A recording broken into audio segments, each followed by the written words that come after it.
Ninaitwa Dr. Neema Boke Mwita, ni Dean Shule Kuu ya Sheria hapa Chuo Kikuu cha Mtakatifu Agustino, Tanzania.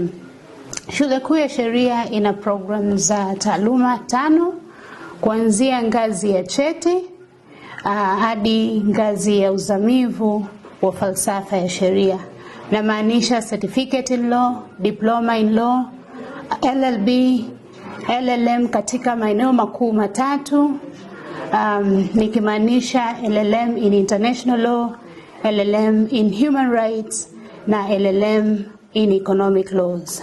Lakini pia kuna shahada ya uzamivu wa falsafa ya sheria, nikimaanisha PhD in law.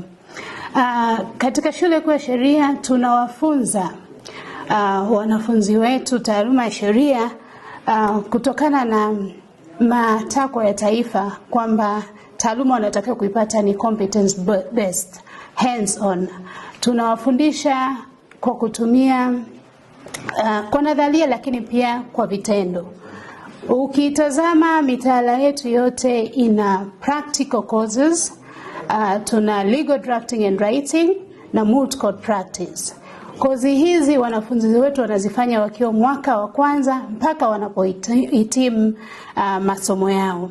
Na katika kuwafunza hivi tumekuwa tukiwa na moot court sessions ambazo tunazifanya kama sehemu ya program zetu za taaluma, lakini pia wanafunzi wetu wanapata wasaa wa kushiriki kwenye mashindano ya kitaifa na ya kimataifa. Tumeshiriki kwenye mashindano mengi ya moot court ya kimataifa kuanzia ya kanda, na makombe haya ni ushahidi kwamba tumefanya vizuri katika maeneo hayo. Tumeshiriki katika ngazi ya kanda all the way mpaka kimataifa kwenye the Philip C. Jessup International Law Moot Court Competition.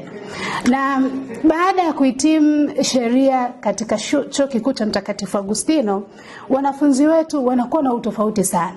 Kwanza tumeshawajengea that competence kwa vitendo, na tukishawajengea hivyo basi wanaenda wakiwa mawakili wazuri sana, na pia hata wanapohudumu kwenye nafasi za serikali kama mawakili wa serikali nako pia wanafanya vizuri sana.